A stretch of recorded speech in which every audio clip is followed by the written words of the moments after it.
Dabar vėl grįžtu į Černobylio zoną. Paskirtim važiuojam, ne šiaip su pasivažinėti, bet iš tikrųjų įdomiausias dalykas tai pamatuoti radiaciją rudajame miške, ten, kur Rusijos kariuomenė buvo išsikasusi apkasus. O va čia kažkur turėtų būti apkasas. Praeities miestas dabar tikrasis vaiduoklis. Be turistų, be žmonių ir be policijos. Sveiki, eterė laida Praeities Žvalgas. Aš Arūnas Jasiukevičius. Sveikinuosi su jumis iš Olandijos. Žinokit, nepatikėsit, ką aš jums šiandien parodysiu. Šiandien susiderinom patekimą į NATO štabą buvusį, iš kurio žmonės susikraustė visiškai nesenai. Dabar objektas yra saugomas, prižiūrimas. Welcome to actually one of the NATO bunkers in the Netherlands, actually one of two. This is actually the one who is still, who is actually open for the public. The other one is still being used. The main headquarters of NATO in Europe.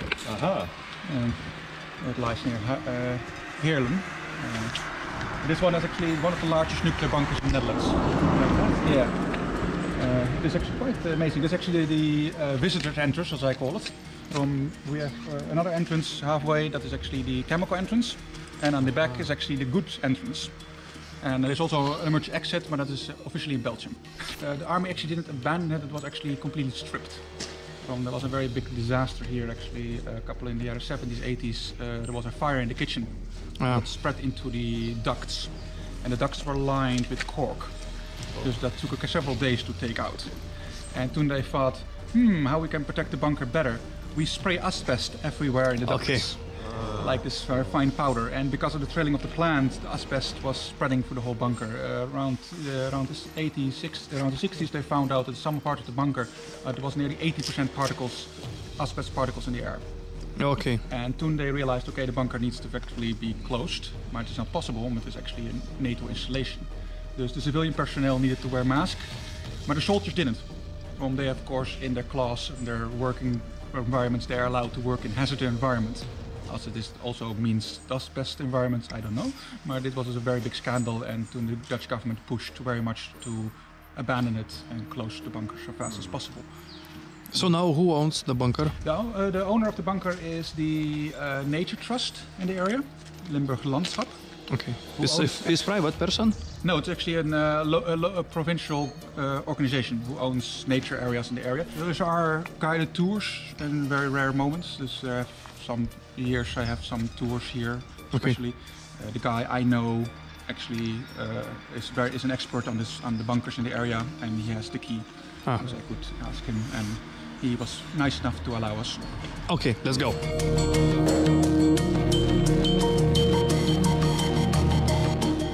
Taigi po tam tikrų dėrybų mums pavyko patekti į vidų, šiek tiek vėliau užtrukom dar apie valandą laiko. Ką aš žinojau, aš sužinojau per tą laiką, kad čia kalne buvo daugybė šachtų, kur kasė kalkakmenį miestelio statybai.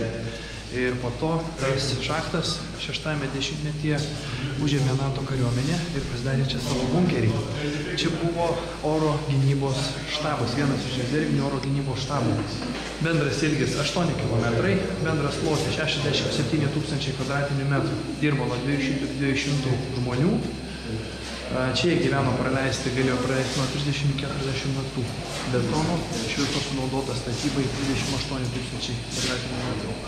Is actually a quarry of sandstone, a sort of mine, underground mine. And here in South Limburg we have hundreds of kilometers of underground galleries that were made because people dug out the sandstone to build houses, churches, castles, etc., etc.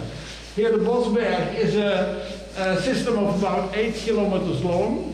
And it would have been a normal quarry if it wouldn't have been that the Germans in 1944 came into this quarry and they wanted to build here a factory to assemble V1 rockets. So the Ruhrgebiet was being bombed and they were looking for safe places underground to establish factories. So here they wanted to assemble V1 rockets. They built a factory, they brought in a lot of concrete, they brought in electricity, they brought in machinery, they even brought in a railway track so that they could transport everything. And when it was finished, the Americans came and they had to bring everything back into the Ruhrgebiet again. So there wasn't one rocket assembled here, but they made the preparations. And probably those preparations made that NATO was interested in this quarry in the 50s. NATO was a young organization. It was looking for war headquarters in a safe place, and they looked in these surroundings. I don't know, and here they had 8 kilometers of galleries, and they thought that would be sufficient to establish an underground headquarters. In those days, NATO was weak. The Russians were strong, so NATO thought they would make a defense line behind the Rhine and behind the Dutch IJssel. So in those days, Maastricht wasn't a very logical place to have a headquarters. Later, when they wanted to defend Europe at the East German border, of course, Maastricht was very far behind the front line, and it was not a very good place anymore to have a headquarters. They started in 1953, and in those days it was only a war and exercise headquarters, so there was nobody here except for when there was an exercise. And from 1961-62 they started a permanently occupied headquarters here, and that meant that from those days onwards there were 350 to 400 people here under the ground working in daytime, and in nighttime there would be about 50 people working underground. So, well, here you see an outlay of the quarry. You see they made streets, Main Street and Alpha Bravo until Gulf Street. So it was a little village underground here. And just as in a village in the streets, you had, well, if you're in Bravo Street, you have B1 here. And when you go up the street, here you have B49. So that's the layout of the headquarters. There were about 400 offices and rooms that they could use. And there were also, of course, well, facilities to keep people alive here, as toilets, showers, bars, a barber, and of course an energy plant that we're going to see in the end. And there were 5 entrances and exits. We came in at exit 1.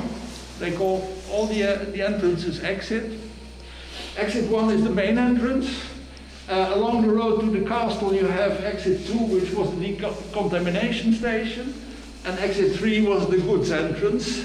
And then behind the castle you had an emergency exit, exit 4 over there, and all the way on the top you had a very long gallery going to the Albert Canal in Belgium, which was also an emergency exit.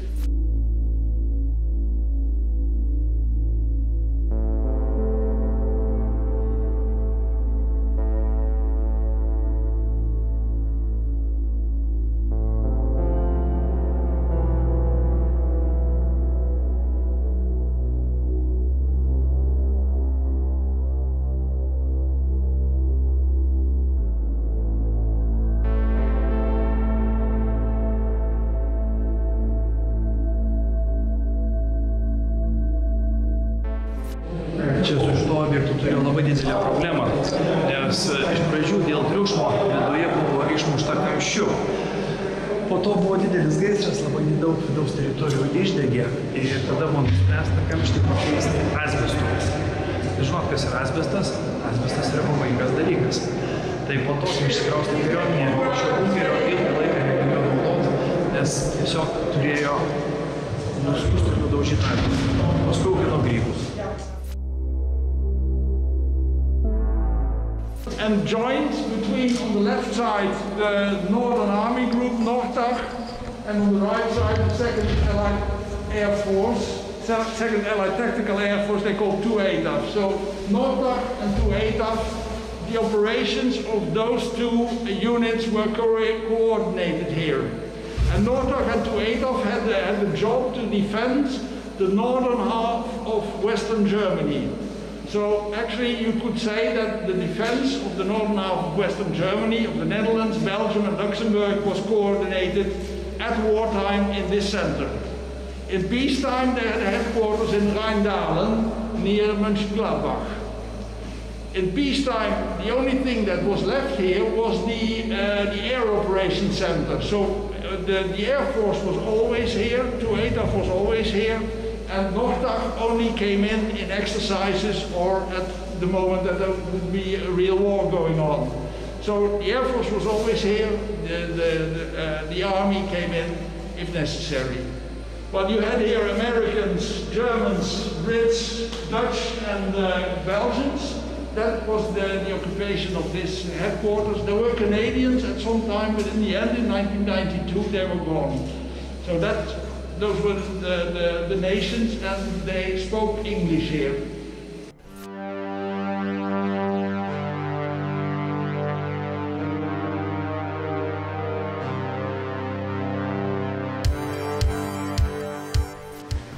O, durys kokios, žiūrėk.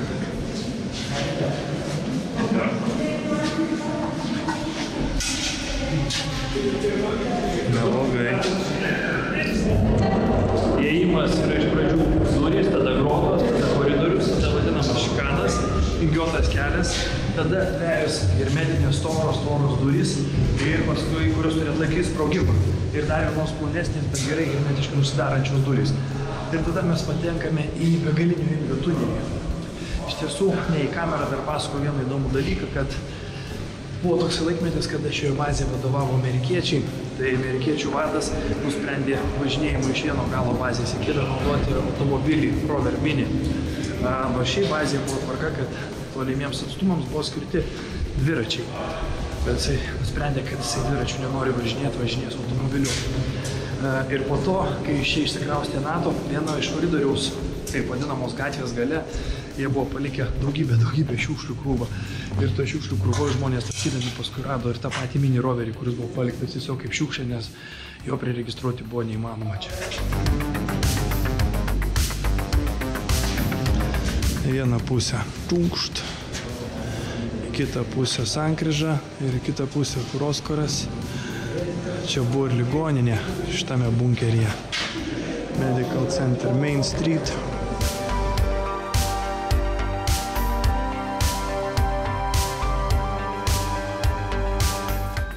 Kuomet čia šeimininkavo NATO, jie buvo įsirengę šildymo, vėdinimo, šaldymo sistemą. Dabar čia drėgmė maždaug 95%, temperatūra apie 11-12 laipsnių.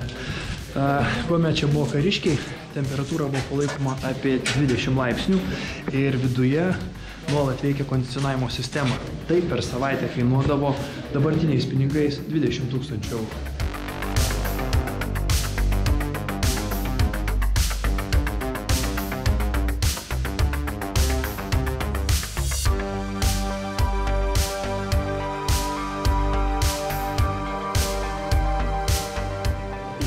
Įėjo į požeminę ligoninę. Tai nedidelė patalpa tuneliuose. Dar turi kitą išėjimą. Būdavo taikos metu, kuomet čia būdėdavo tik tai oro gynybos specialistai, tai ligoninė buvo keli būdinti žmonės ir visą laiką lauke prie važiavimo būdavo greitosios pagalbos automobilis.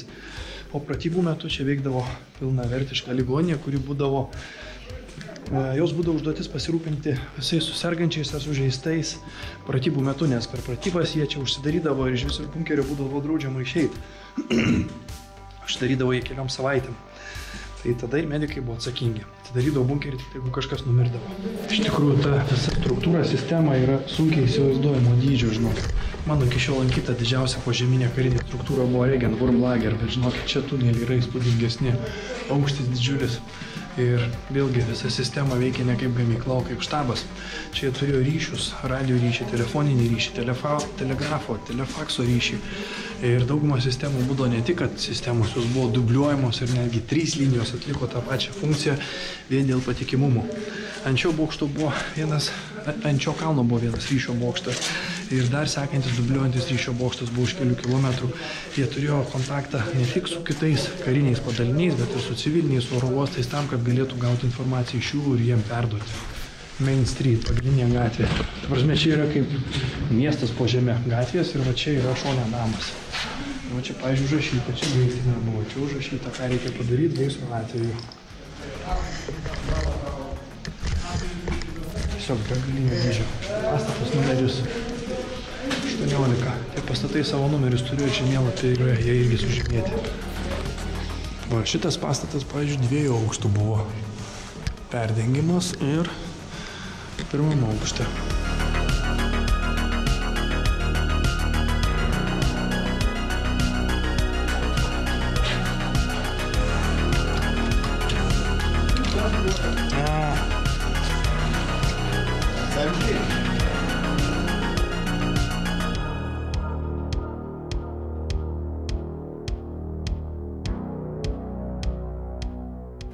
Šis uždaras miestas turėjo savo paštą, vidinį paštą. Visame mieste iš viso buvo 12 pašto skyrių. Tiesa, tai nebuvo tokie kaip tikri pašto skyriai. Tikras buvo tik tai vienas, o viduje paštas buvo naudojamas pneumatinis. Štai čia yra pašto biuras, lubose matosi daugybė skylių ir štai yra pneumatinė pašto mašinos. Pneumatinis paštas tai yra maždaug panašiai, žinot, jeigu prekybos centruose esat matę, skaidrūs tokie vamzdžiai, kur įdėjus kapsulę oras išsiurbia. Dar yra vienas įdomus dalykas, kad šiame bunkeryje veikė 2 barai. Ir baruose buvo galima užsisakyti alaus arba vyno. Įsivaizduoju, žmonės čia pasitvyksta į pratybas, tarnauja mėnesį, sėdi čia mėnesį ir buvo tokia galimybė nueiti išgerti vyno arba alaus. Kadangi šitas visas reikalas yra Olandijoje, tai aš tikiuosi, kad jie galėjo čia ir žolės parūkyti arba pavalgyti tų pyragėlių su hašišu. Nes tai legalu. Dabar šiais laikais tai yra sunkiai įsivaizduojama, kad kariškiai bazėje turėtų barą ir galėtų gerti. Tai būna tik amerikietiškuose filmuose.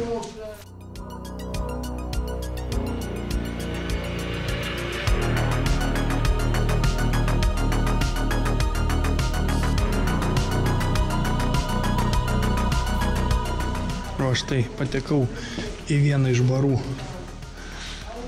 Galit patikėti? Karinėje bazėje, požeminėje, buvo baras. Dar su kokiais grožiais. Dar vienas baras. Geras.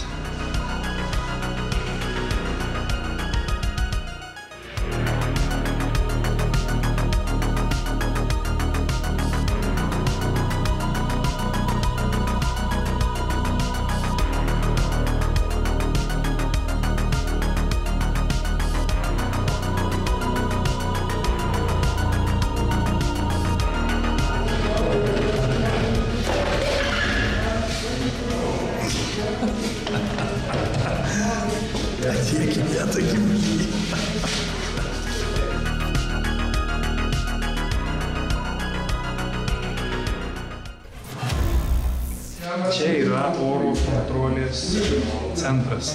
Čia turbūt paranojos viršūnė yra požeminėje bazėje daryti dar vieną patikros skyrius tokiam grotom baisiom. Čia yra pagrindinė kontrolės salė, kur ateidavo visi duomenys. Čia buvo specialiosios amerikiečių pajėgos, kurios turėjo taktinį branduolinį ginklą.